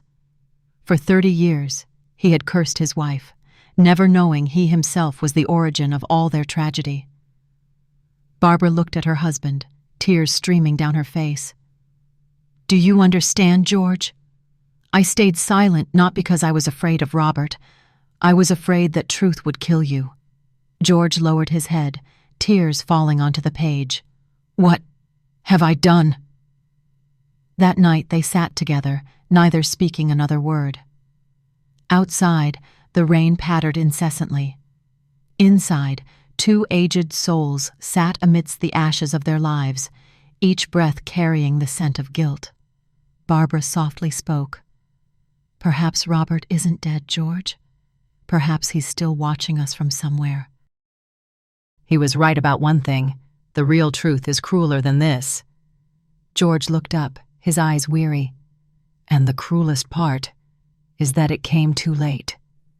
2 days passed after the night the truth erupted. Barbara and George's house seemed shrouded in mist, silent, gloomy, and cold. They didn't exchange a single word. Only the ticking of the clock remained, counting down to something inevitable. Barbara sat by the window, her gaze lost in the distance. On the table lay a family photo, the 3 of them, smiling happily during a picnic when Lily was 12. She gently traced her daughter's face, whispering, "Where are you, Lily?" That afternoon there was a knock at the door, first light, then insistent. Barbara opened the door, and Lily stood there, her face pale, her eyes deep, as if she had just weathered a long storm. Beside her stood a stranger, tall, with graying hair and a calm gaze. "Darling," Barbara choked out. "Lily, you're back." Lily looked at her mother, her lips pressed tightly together. Then she spoke, her voice even. "I haven't come back to forgive. I've come back to hear the truth. From both of you." George emerged from the living room, stunned to see his daughter. "Lily," he stammered. She looked at him, her eyes as cold as a blade. "You want a DNA test? I've had it done. And the results—" She paused, took an envelope from her bag, and placed it on the table. "Are not the same as the one you have."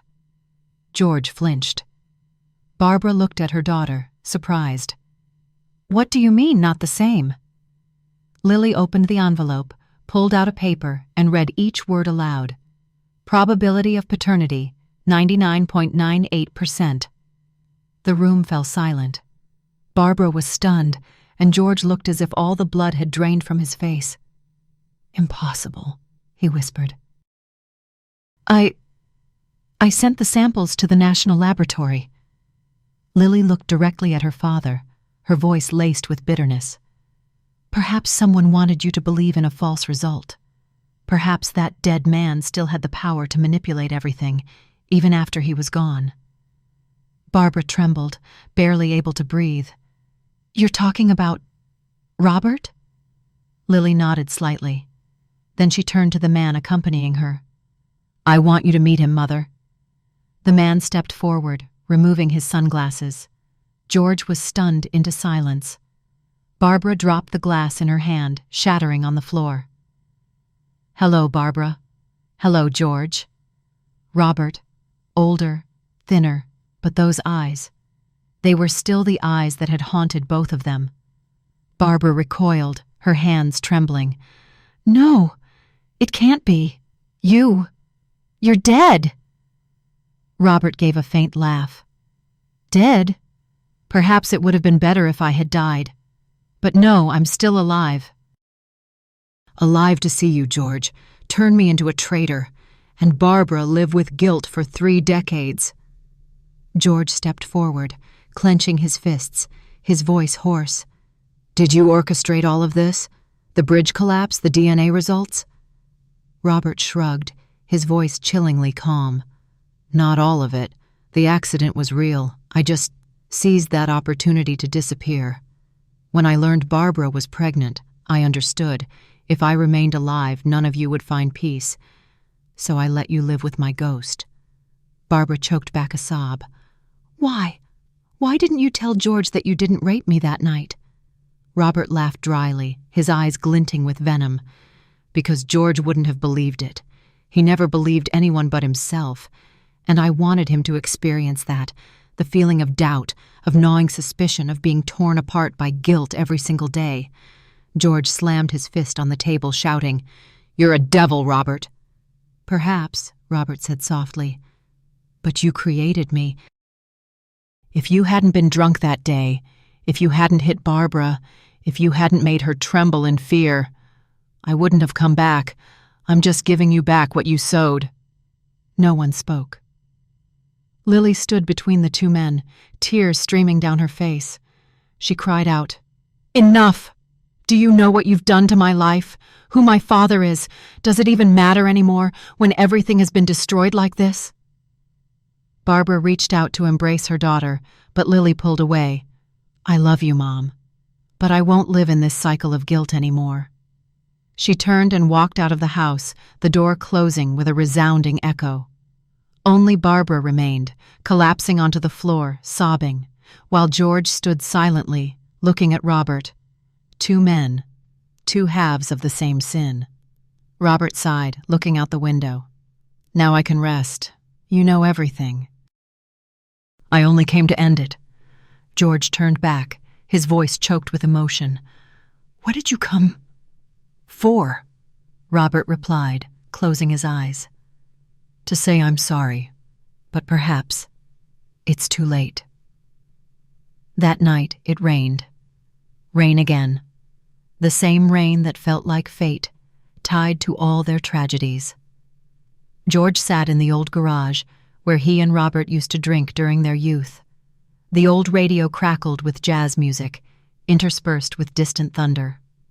The door opened. Robert walked in, a bottle of whiskey in his hand. They looked at each other, no longer with animosity, just two old souls standing amidst the ruins of their mistakes. George spoke first.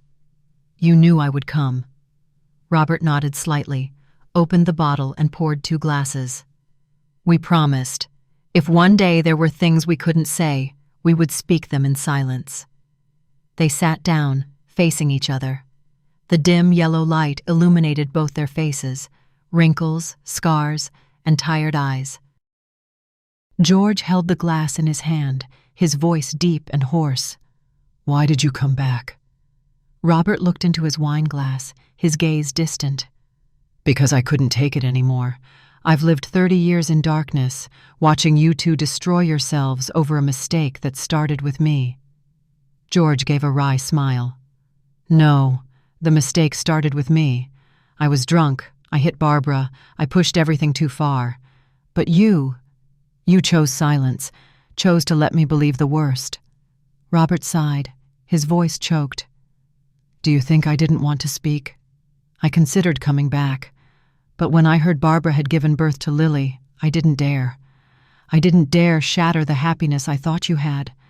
I believed that if I disappeared, at least you could move on without seeing me." George shook his head, tears welling up. "But you were wrong. I lived like a dead man. I doubted, I punished, I destroyed both Barbara and my daughter." Robert was silent for a moment, then took a small envelope from his coat and placed it in front of George. "Inside is the final truth. I intended to send it to you if I couldn't speak to you in time." George opened the envelope. Inside was an old photograph. Barbara sleeping in a hospital bed, her hand tightly clasped in George's, while Robert stood in the doorway, his eyes filled with pain. On the back of the photo was written, "She loved you, George. Even when you didn't believe her. Never forget that." George read it, his lips trembling, then softly said, "You loved her." Robert smiled sadly, his eyes lost in the darkness. "Yes, but I never had her. My whole life, I was just the one standing outside the door." Silence. Only the steady sound of rain, each drop heavy. George looked up, his voice hoarse. What now, Robert? Did you come back to atone or to kill me again? Robert looked directly at him, a faint smile flashing across his lips. No, I came back to say goodbye. I have cancer. I don't have much time left. I want to end it myself, rather than let God do it. George was stunned, the glass in his hand trembling. Robert continued, You know, George, we're alike. We both hurt the women we loved, just because we were too proud to say a single apology. George shed tears. He looked at Robert, then softly said, I'm sorry. Robert smiled and shook his head. No need. It's the first time I've seen you cry. That's enough. They sat in silence. 2 men, 2 glasses of wine, 2 lives intertwined on one last night. When dawn broke, Robert stood up and walked to the door. Before leaving, he turned back and said softly, Take care of Barbara and Lily. Don't let them carry any more burdens. George nodded, unable to speak. Robert smiled one last time, then stepped out into the rain. His figure gradually blurred, merging with the sky and earth, disappearing as if he had never existed. George remained seated in the old garage, looking at the half-empty glass of wine. He whispered, Goodbye, my friend. Then he lowered his head, clutching the photograph tightly. Outside, the rain had stopped. Only a gentle breeze swept through, like the sigh of the departed. The next morning, the first sunlight after a long spell of rain streamed through the window. George sat silently on the chair, his hands still tightly clutching the old photograph Robert had left behind. His eyes were dark-ringed, his hair disheveled, but his gaze had changed, no longer angry, only empty, and with a vague determination. On the table was a half-empty bottle of whiskey and a scribbled note. Live for them, even for a single day.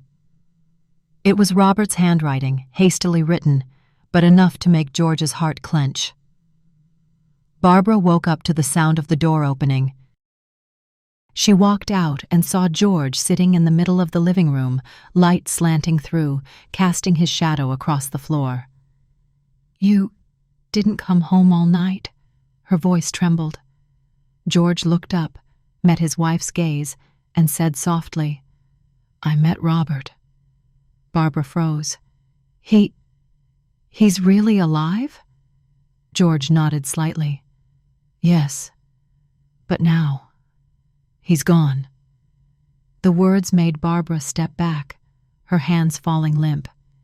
Did you do something? George shook his head. No, I didn't kill him. He just left, this time for good. And before he left, he gave me this. He held out the photograph, Barbara and George from years ago, with a short message on the back. Barbara looked at the writing, tears welling up. He still protected us until the end. George sat down beside her, his voice choked. Barbara, I've lived too long in resentment. I've doubted you, hurt our daughter. I'm sorry. Barbara turned to look at her husband. For the first time in years, she saw not coldness in his eyes, but a man who had lost everything, but was trying to rebuild from the ashes. She placed her hand on his and said softly, I forgive you. Not because I'm not hurting, but because if I don't forgive, I will die with you. George held her hand, his eyes welling up as if about to cry. I have to find Lily. Even if she hates me, I have to tell her everything. She deserves to hear the truth, not the lies I once believed. That afternoon, George drove towards the city. On the passenger seat was a photo of Lily as a child, smiling brightly, holding her 8th birthday cake. The wind blew through the window, lifting the paper Robert had written on, letting it settle on his lap. Live for them, even for a single day. George gave a faint smile. He whispered, No, I will live for them, for the rest of my life. As for Barbara, She stayed in the old house and walked out to the back porch, where the wisteria had just bloomed after the storm. Sunlight shone on her face, a face once withered in sorrow, now shimmering in the gentle golden light. She looked up at the sky and said softly, "Robert, rest in peace. Finally, the truth is out." The wind gently rustled the petals. A petal fell, landing in her palm, soft, warm, like a farewell. A few hours later, the phone in the house rang. Barbara picked it up and heard George's voice on the other end, hoarse but warm. "I found her. I'm bringing her home." She burst into tears, unable to say anything but a single word. "Thank you." The sky cleared again. The blue was so intense it was blinding, as if nature was mocking humanity's exhaustion after the storm. Barbara's house was brightly lit by the early morning sun, but inside everything remained the same. The sofa still tilted, the family photo still had cracked glass, and the old DNA test results still lay in the unlocked drawer. Barbara woke up earlier than usual. No more sound of rain, no more arguments, no more of George's sighs beside her. Only the chirping of birds on the porch and the steady tick of the clock, the sounds of a world that had returned to normal, but no longer had a place for her. She stepped out into the garden, her slippers touching the still damp earth. Most of the wisteria had fallen after the storm. She sat down on the steps, gently stroking a remaining petal, and suddenly realized she was just like this flower, once bloomed radiantly, once hurt by storms. Now only the dry husk of a memory remained. At noon, Barbara went to the supermarket near her home. People still recognized her, the woman from the wedding scandal, the victim of a 30-year misunderstanding. Some looked at her with pity, some with curiosity, some turned away. Barbara walked past them, her head bowed low, saying nothing. She was too tired to explain any more. On her way back, she stopped at the small church on the hill. The priest, a kind old man who had known her family for a long time, recognized her and nodded. Barbara knelt before the statue of the Virgin Mary, clasping her hands softly. Her voice was very quiet, almost a whisper. "I cannot ask for forgiveness, Father. I only ask you to give me a reason to keep living." A tear fell onto the cold stone floor. And for the first time in years, Barbara didn't try to hold it back. When she returned home, the phone rang. George's voice came through, deep but lighter than before. "I've brought Lily home safely. She's resting at a friend's house. She needs time." "Are you okay?" Barbara closed her eyes and replied softly, "I'm okay. But I feel so empty, George." There was a moment of silence on the other end. Then he said, "We'll start over. Not because of the past, but for her future." Barbara pursed her lips, her eyes gazing at the bare wisteria trellis. "Do you think we have enough strength?" George replied, his voice slow. "No one has enough strength, Barbara. But at least we don't have to lie anymore." She nodded slightly, saying nothing more. After the call, she sat alone for a long time. That sentence, "We don't have to lie anymore," echoed in her mind like a distant reverberation. It didn't bring her relief, only a painful emptiness. The afternoon deepened. The last rays of the day stretched across the window pane, illuminating the family photo with its cracked glass.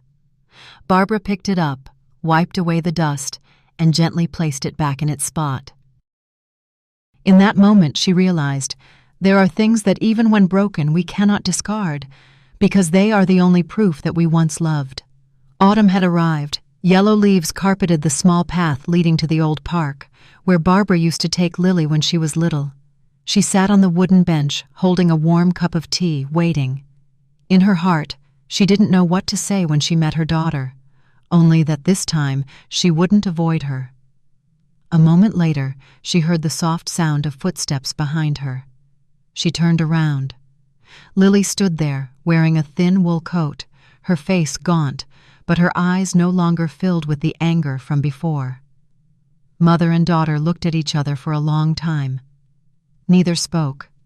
A gentle breeze blew by, carrying the scent of dry grass and earth after rain. Barbara spoke first, her voice small and trembling. "You're here."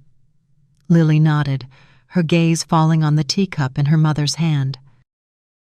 "You still like this kind of tea, don't you? When I was little, you used to make it and let it cool for me to drink." Barbara smiled, a faint smile. "Yes, old habits die hard." A long silence ensued. Then Lily sat down beside her mother. "I don't know how to start." Barbara looked at her daughter, her eyes gentle but tired. "Start with whatever you want. I'll listen. Whether it's words of anger or reproach, I'll listen to it all." Lily looked down, her hands clenched. "I hated you. Really. When I learned the truth, I felt like everything in my life was a lie. But then I thought, if I were you, I might have done the same." Her voice broke, catching in her throat. "I'm afraid, if I forgive, I'll forget everything that happened. But I'm also afraid, if I don't forgive, I'll never be able to live." Barbara placed her hand on her daughter's, speaking softly. "Forgiveness doesn't mean forgetting, Lily. It means remembering, without the pain that kills you." Lily looked at her mother, tears streaming down her face. "I used to think parents were the strongest people in the world. But now I see. We're just weaklings, trying to love each other with whatever we have left." Barbara smiled faintly, tears falling too. "Yes, my dear. I'm very weak too. I was just trying to stay strong so you wouldn't fall with me." A moment later, Lily took a small object from her pocket, a silver bracelet engraved with EP. Barbara saw it, her heart tightening. "Do you know this?" Lily asked. "Yes," Barbara replied softly. "It belonged to Aunt Evelyn. She kept it before everything happened." Lily nodded. "I found it in Father's car. He told me to keep it as a reminder that all those who have made mistakes, in the end, only want to be forgiven." Barbara looked at her daughter, choked with emotion. "Me too." Lily placed the bracelet in her mother's hand, whispering, "I think we can start over, Mom. We don't have to forget. We just have to live." Barbara gently embraced her daughter. For the first time in 30 years, her embrace was steady. Only warmth remained, real, full, and wet, with the tears of two women who had lost almost everything, but still had each other. The sun began to set. The last rays of the day gilded their hair, casting a glow on their small figures on the old bench. In the distance, children's laughter echoed as they chased each other across the lawn. Barbara spoke softly, her voice trembling but warm. "You know, Lily, sometimes the bravest thing isn't forgiving others, but forgiving yourself." Lily nodded, leaning her head on her mother's shoulder, and replied softly, "I'm learning that, Mom." It was dusk when George pulled up in front of the park. Shattered yellow streetlights reflected on the asphalt, casting a blur over his gaunt face through the car window. He saw them, Barbara and Lily, sitting on the old wooden bench, close together, silent, but strangely at peace. In that moment, George suddenly felt small, like an outsider, only allowed to watch through the window of his own life. He didn't approach them immediately. He stood at a distance, his hand resting on the car's roof, his eyes fixed on the image of the two women leaning against each other. A soft laugh broke the silence, Lily laughing, her voice light, and Barbara gently patting her daughter's hand, an old reflex. The scene was simple, but for George, it was more painful than any blow. All I ever wanted was to see them at peace like this. But why? Couldn't I be there? He pulled an old photograph from his breast pocket, the three of them on a picnic years ago, Lily was perched on his shoulders. Barbara beamed, and he was smiling, a man unaware he was about to shatter everything. He gently stroked the faces of his wife, then his daughter, his finger finally resting on his own. A long sigh, as if exhaling 30 years of mistakes. George wondered, how many times in a man's life is he allowed a new beginning? Finally, he gathered his courage and stepped forward. The crunch of gravel underfoot made Barbara turn. Her eyes met his. No longer anger, no longer doubt. Only the gentle sadness of someone who had weathered it all. George spoke softly, his voice trembling. I didn't want to interrupt. I just wanted to see you both for a moment. Lily stood up, a slight hesitation. Her eyes still held the shadow of a wounded child, but now there was something else, understanding. Father, you don't have to stand so far away, she said softly. George gave a wry smile, his eyes glistening. Perhaps this is where I belong. Barbara looked at him, shaking her head slightly. No, George, we've stood too far apart for too long. She stepped forward, gently taking Lily's hand. Come here, dear. Lily moved closer. The three stood close under the streetlights. No embrace, no touch, just looking at each other, but in their gazes, a fragile thread of forgiveness was quietly mending. George spoke, his voice breaking. I don't expect your forgiveness, Barbara. Nor do I dare ask you to forget what I've done. I just want to be here, even if only as someone allowed to witness you both live on. Barbara replied, her voice low and warm. If you truly want to stay, George, you don't need permission. Lily looked at her father, her lips trembling slightly. I still need time, but I want you to know I don't hate you anymore. George nodded, tears welling up. In that moment, he felt as if he could finally breathe after 30 years. They sat together again, no more words spoken. In the sky, the dark clouds dissipated, revealing a faint sliver of moon. George looked up, a small smile touching his lips, a smile no longer bitter, only warm. Finally, I stayed, not as the perfect husband or father, but as myself, someone who learned to love too late, but still loved. That night, Barbara's house was strangely quiet. The wind rustled through the open window, carrying the scent of wisteria that had bloomed again after the rain. On the table, the old photograph, now reframed, sat beside a small candle. Barbara sat alone, wearing a gray wool cardigan. In the soft candlelight, her face looked both tired and serene, as if she had weathered every storm. She held her teacup, steam rising and blurring, mingling with her slow breaths. An old jazz tune played on the radio, the one George used to play every evening when they were young. The melancholic saxophone seemed to stir fragments of memory. She closed her eyes. In the darkness, memories flooded back like a slow-motion film. The rainy night he left, Robert's face in panic, Lily's first cry, small yet redemptive, the lonely years when Barbara cooked for two, only to eat alone. Everything was so vivid, she felt she could reach out and touch it.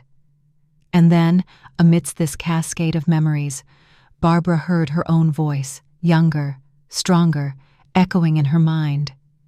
If you could choose again, would you still remain silent? She smiled, whispering, perhaps I would still be silent, because when we love, we don't always choose what's right, but what causes the other person the least pain. She stood up and walked to the window. Outside, the sky was full of stars, something Barbara had rarely truly looked at for the past 30 years.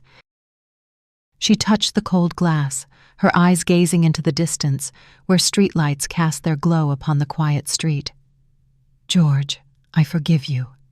Not because you deserve it, but because I need peace. And Robert, I forgive you too. Because in the end, we are all just people trying to love in the only way we know how, however clumsy, however cruel. Her voice faded, mingling with the wind. Barbara turned back to the table, opened a drawer, and took out a silver bracelet engraved with EP, an heirloom of many misguided generations. She looked at it for a long time, then let out a soft laugh. "Evelyn, you are forgiven too."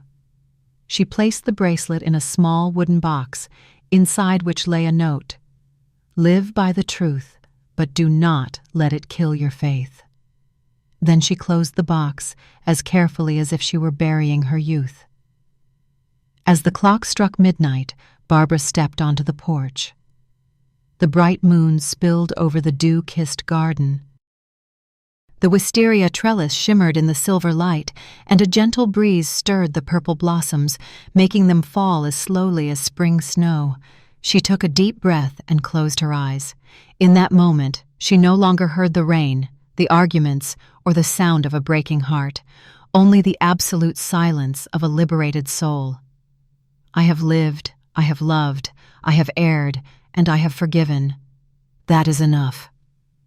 In the morning, sunlight streamed through the kitchen window, painting the old wooden table in gold. The kettle whistled softly, and the scent of baking bread filled the air. Barbara stood by the stove, ladle in hand, her eyes gentle and serene. The door opened. George entered, his step slow, his back slightly stooped with age. He paused at the threshold, looking at her for a long moment, as if afraid the scene would vanish if he uttered a sound. Barbara turned, smiling. "You're up. Sit down." "I've made coffee." George nodded slightly, his voice hoarse. "I smelled the baking. I thought I was dreaming." She placed a cup of coffee before him and sat down on the other side of the table. A brief silence passed, but not the heavy silence of before. Now it was gentle, warm, like an old blanket folded away after a long night. The back door creaked open. Lily entered, her hair tied up, a light cardigan on, carrying a basket of fresh oranges. "Good morning." Barbara turned, her eyes lighting up like a true ray of sunshine. "You're back. Come in. I just made some cake." George stood up, a little awkwardly. "I can help you wash the oranges." Lily smiled softly. If Dad washed the oranges, half the basket would probably be washed away. All three of them chuckled. A short burst of laughter, but the first genuine laughter in this house in over 30 years. They sat together around the table. Lily peeled an orange, Barbara poured coffee, George broke the bread into small pieces. No one mentioned the past, as if it had all been placed on the table with this breakfast, enough for everyone to eat, digest, and gradually forget. Barbara looked at her daughter and said softly, "Are you still planning to go back to the city?" Lily nodded. "Yes, but I'll visit more often. I think I'm not afraid of this place anymore." George looked up, his eyes softening. "You don't need to be afraid of anything, Lily. No one in this house is worth fearing anymore." Lily smiled faintly. "I know. Now I just want to start over, like you and Mom." Barbara gently placed her hand on the table where George's hand rested. They looked at each other, no longer husband and wife, nor strangers, but two people who had survived it all, eating breakfast together under the new sunlight. "You know, George," Barbara said softly, "the smell of the bread today reminds me of our wedding day." "Back then, I thought happiness would last forever," George replied, his voice deep. "And I thought, as long as you smiled, that was enough. Now I understand that to keep that smile, one must learn how to lose." Barbara smiled, her eyes tearing up. "We all lost, but at least we didn't lose each other." Outside the window, the sun shone brightly. A sparrow perched on the railing, tilting its head to look into the kitchen. On the table, orange peels, scattered crumbs, half-filled coffee cups. Everything was simple, yet carried the weight of a life mended. That afternoon, a gentle breeze blew through the open windows. The scent of coffee, the smell of bread, and soft laughter lingered in the air like the afterglow of a just-finished melody. Barbara stood clearing the table. George helped her wash the dishes. Lily sat by the window, writing something in her notebook. Her eyes distant, strangely peaceful. "Are you leaving?" Barbara asked when she saw Lily fold her notebook and put on her coat. Lily nodded lightly. "I have to go back to the city to finish my project at the Institute, but I'll be back on the weekend. This time, I won't run away." Barbara stepped forward and fastened her daughter's coat button, a small gesture that suddenly made Lily's throat tighten. "Mom," she said softly, "do you ever regret anything?" "Regret?"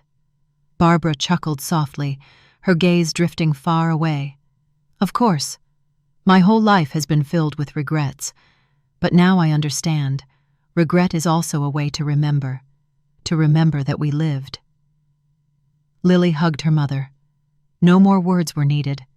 That hug, gentle, long, and enough to erase all the cold years between them.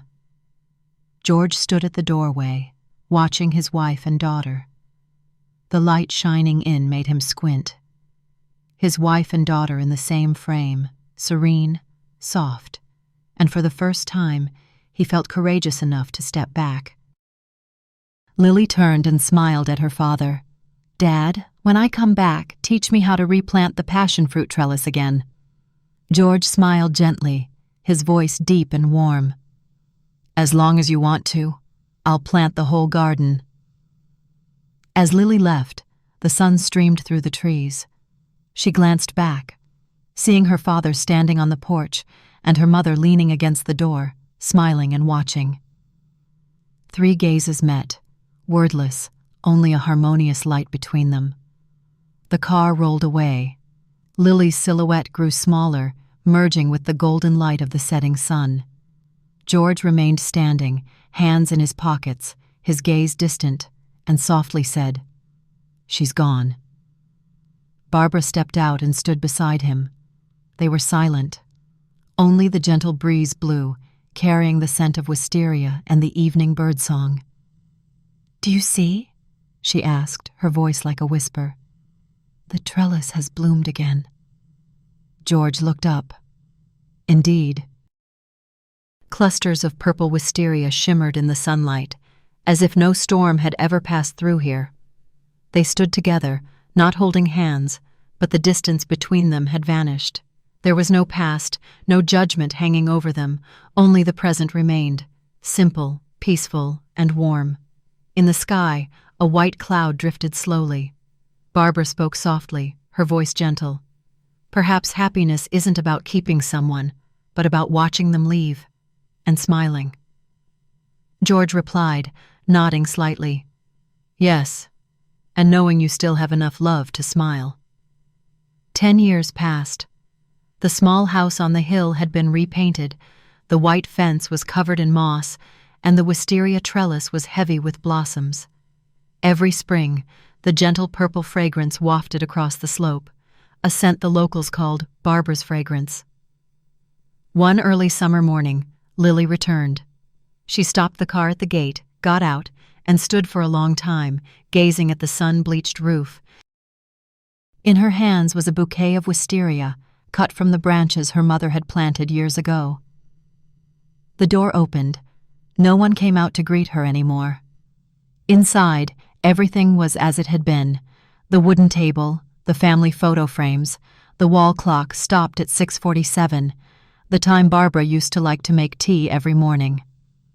Lily walked over, placed the bouquet on the table, and then sat in a chair. Sunlight streamed through the window, falling directly on the photo on the wall, a picture of Barbara and George under the wisteria trellis, their faces aged, but their smiles strangely peaceful. She smiled faintly. "Mom, Dad, I've lived well, truly well." On the shelf there was a small wooden box. Lily opened it. Inside was a silver bracelet engraved with EP and a faded piece of paper. Live by the truth, but don't let it kill your faith. Lily gently stroked the inscription, nodding slightly. I understand, Mom. She put the bracelet on her wrist. The light shone on it, reflecting a sparkle like the faint smile of a memory. In the afternoon, Lily went out to the porch. The wisteria was in full bloom, covering the roof tiles, a vibrant purple in the sun. A gentle breeze stirred, petals falling one by one, landing on her hair, her shoulders, and the old tiles where Barbara used to stand, smiling at her husband and daughter. She raised her head and softly said, I don't hate anymore, nor am I afraid. I just feel grateful. A petal drifted down, landing in her palm. Lily gently closed her hand and smiled. Final scene. The camera slowly pulls away, past the purple wisteria covering the roof, through the window where sunlight still illuminated the old photograph. Amidst the soft, low background music, a deep, warm female voice echoed as if from the past. Barbara's voice. Happiness is not the absence of wounds, but the courage to let them bloom. If someone reads this letter, I may be long gone, but please don't be sad. By now I have lived enough, loved enough, and hurt enough to understand. No happiness is perfect, only happiness mended by its cracks. I once thought love was something to be preserved with promises. But after a lifetime, I realized love only exists when we have the courage to remain silent at the right time. Sometimes, silence is not an escape, but another way to love, when words only deepen the wound. George once asked me why I endured 30 years of living in misunderstanding. I had no answer. Perhaps because I knew hatred doesn't erase memories. It only makes us forget why we loved them in the first place.